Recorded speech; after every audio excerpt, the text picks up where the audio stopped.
This is a breaking news alert.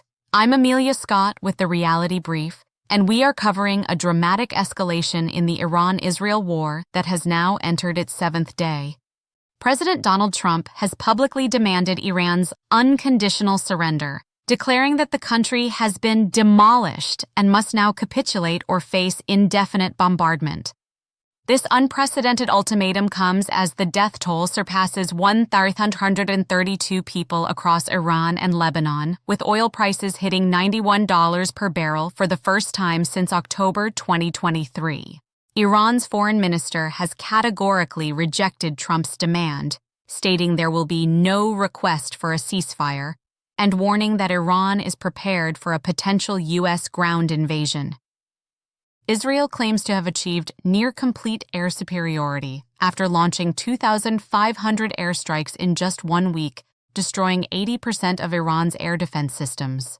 The Israeli military announced it is now entering the next phase of the war, directly targeting regime infrastructure to force governmental collapse. Trump stated bluntly, "Iran is being demolished, ahead of schedule and at levels people have never seen before. They have no air force, no air defense. The air force is gone."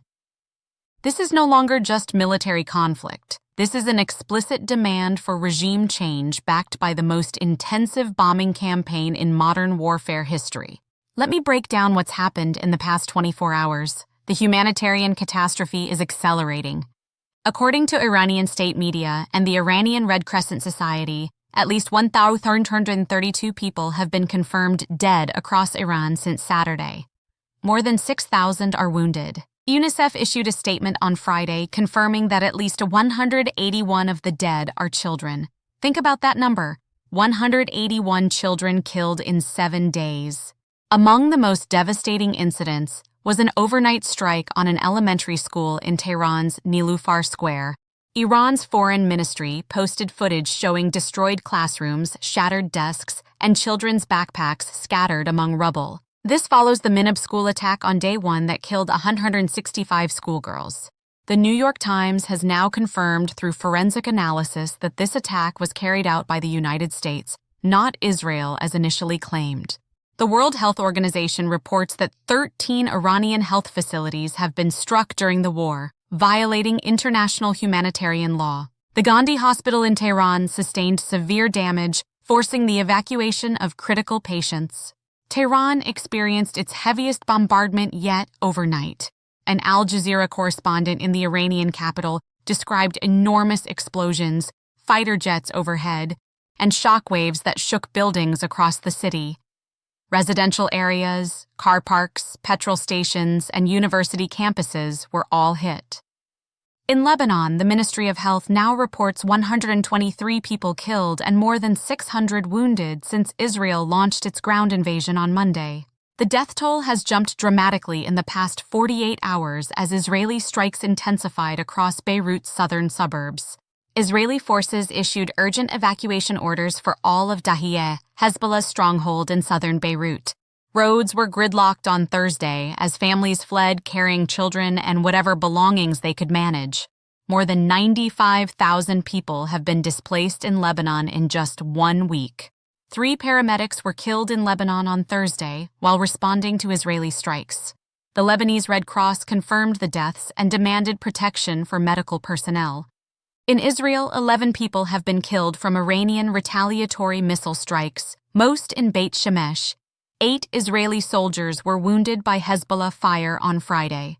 For American forces, the toll stands at 6 service members killed in Iranian strikes on U.S. military bases across the Gulf.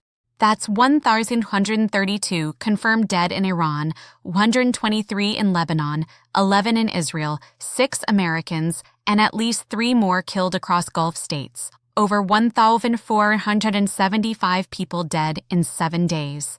The scale and intensity of this bombing campaign is historically unprecedented. According to the research organization Airwares, the U.S. and Israel have hit significantly more targets per day than any campaign in recent decades. That includes Israel's war in Gaza, the U.S.-led campaign against ISIS in Iraq and Syria, and every other modern military operation. This is the most intensive aerial bombardment since World War II. The numbers are staggering. Israel's military reports launching 2,500 airstrikes using more than 6,000 weapons in just 7 days. U.S. and Israeli forces have struck approximately 4,000 total targets across Iran. Israel's Chief of Staff, Lieutenant General Eyal Zamir, announced on Thursday that the military is entering the next phase of the war. He stated, "We will increase attacks on the Iranian regime's facilities and military capabilities.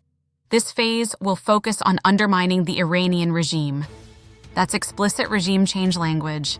According to Israeli military briefings, they have now destroyed 80% of Iran's air defense systems, achieving what they call near-complete air superiority. This means U.S. and Israeli jets can fly over Iranian territory largely uncontested. On Friday alone, Israel struck more than 400 targets in western Iran, focusing on ballistic missile launchers and drone storage facilities. U.S. B-2 stealth bombers dropped dozens of penetrator bombs designed to destroy deeply buried missile facilities. President Trump claimed that Iran's military has been effectively eliminated. He stated, "Just about everything's been knocked out. No Navy, Air Force, air detection, or radar." The Pentagon confirmed striking approximately 200 targets in Iran over the past 72 hours alone, including naval vessels, missile sites, and command centers. Iran's missile launch capabilities have declined dramatically. On the first day of war, Iran launched hundreds of missiles. By day 7, launch rates have dropped 90% according to U.S. defense officials, suggesting Iran's arsenal is being rapidly depleted or destroyed. However, Iran continues to attack. The IRGC announced its 23rd wave of strikes on Friday, with missiles and drones targeting Israel and U.S. bases across the Gulf. Saudi Arabia intercepted 3 ballistic missiles targeting bases south of Riyadh. Bahrain was hit by a missile strike on an oil refinery. The economic consequences of this war are now threatening the entire global economy. Oil prices hit $91 per barrel on Friday, the highest level since October 2023. U.S. oil prices are up 31% this week.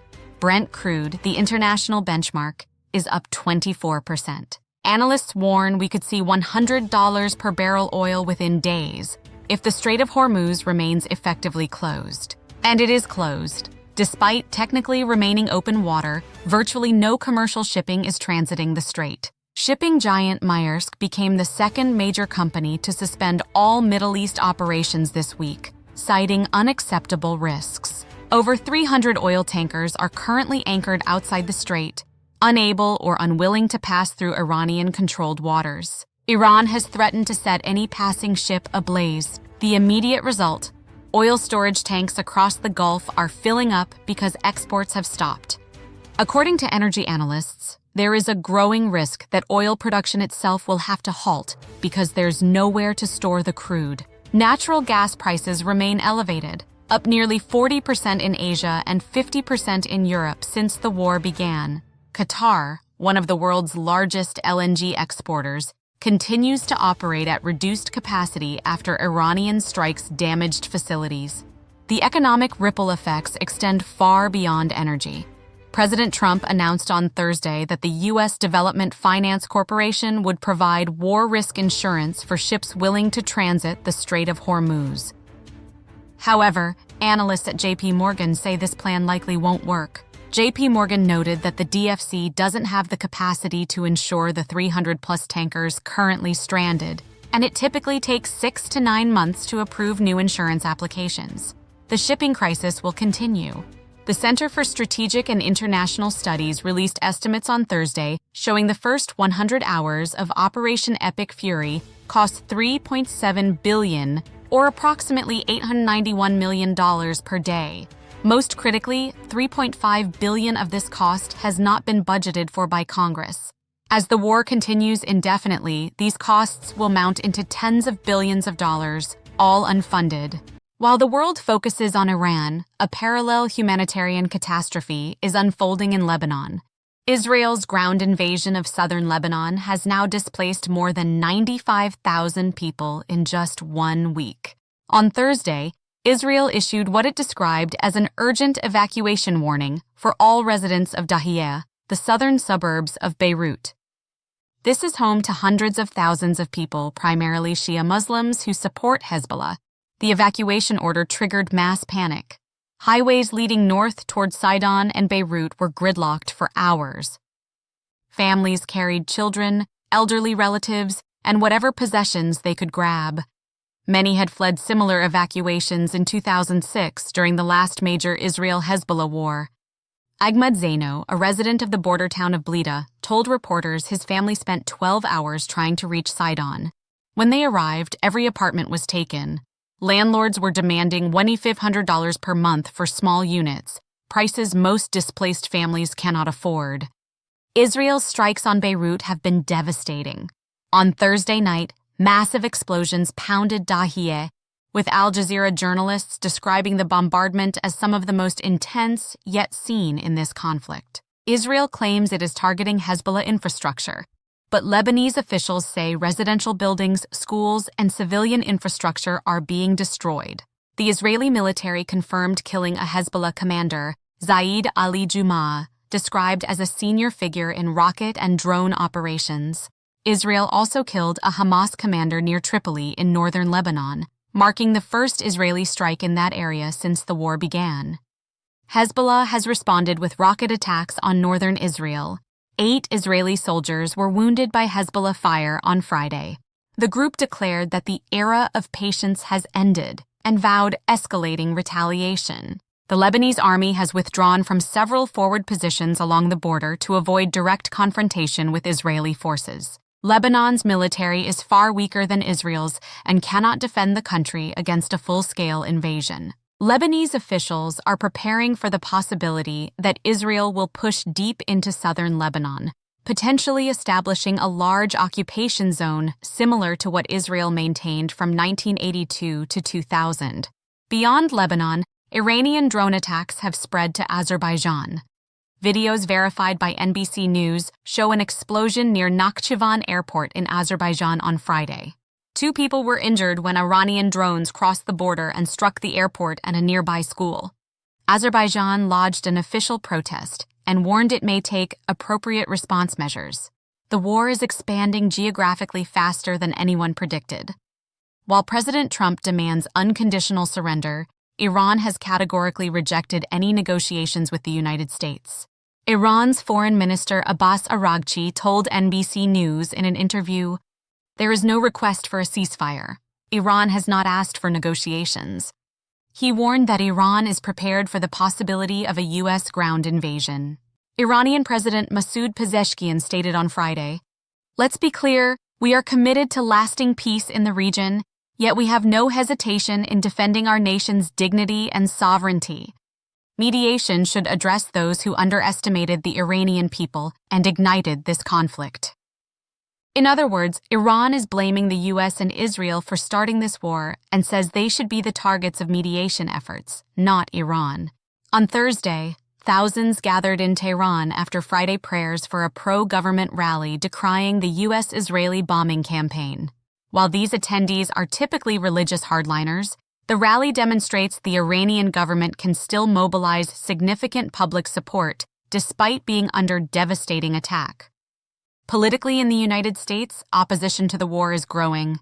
The Senate voted 53-47 on Wednesday against requiring Trump to obtain congressional approval to continue the war. However, the narrow margin shows significant bipartisan concern. A Reuters Ipsos poll found that only 25% of Americans support the U.S.-Israeli attacks on Iran, while 43% disapprove. This is remarkably low public support for a military operation just 1 week old. Ukrainian President Volodymyr Zelensky has offered to deploy Ukrainian experts to Gulf nations to help defend against Iranian drone and missile attacks. This represents an unusual expansion of the conflict's international dimension. NATO has increased its missile defense posture after intercepting an Iranian missile traveling toward Turkish airspace on Wednesday. This marked the first time NATO forces directly engaged Iranian weapons since the conflict began. Iran warned European countries that they will be considered legitimate targets if they join the U.S. and Israel in this war. This threat has created significant anxiety across European capitals. So what happens now? Trump has demanded unconditional surrender. Iran has rejected any negotiations. Israel is entering a next phase targeting regime infrastructure. Where does this lead? There are three primary scenarios. Scenario 1, continued escalation. This appears most likely. Trump and Netanyahu show no signs of backing down. Iran refuses to surrender. The bombardment continues indefinitely, casualties mount into the thousands, and the region descends into prolonged war with no clear endpoint. Scenario 2, ground invasion. Trump has repeatedly refused to rule out deploying U.S. ground troops to Iran. If aerial bombardment fails to produce regime collapse, there may be pressure to send troops. However, a ground invasion of Iran would be an undertaking of staggering complexity, making the Iraq War look simple by comparison. Scenario 3, negotiated de-escalation. Some diplomatic channel could emerge to de-escalate the conflict. However, with Trump demanding unconditional surrender and Iran refusing all talks, this scenario seems increasingly unlikely. Israeli Chief of Staff Zamir stated the goal is undermining the Iranian regime. That's regime change, which cannot be achieved by airstrikes alone. The question is, how long can this continue? How many more people will die? What happens to the global economy if oil remains at 90 pluses per barrel for months? These are the questions that have no good answers. As we close today's report, here are the critical facts. President Trump has demanded Iran's unconditional surrender after 7 days of the most intensive bombing campaign in modern history. Iran has rejected all negotiations. The death toll has reached 1,332 in Iran, 123 in Lebanon, and continues climbing. Israel claims air superiority after 2,500 strikes. Oil has hit $91 per barrel, and 95,000 people in Lebanon have been forced from their homes. This war shows no signs of ending. The humanitarian toll grows by the hour. The economic consequences threaten global recession, and the risk of further escalation remains extremely high. I'm Amelia Scott with the Reality Brief. We'll continue monitoring this crisis and bringing you verified updates. Stay informed, and we'll see you in our next report.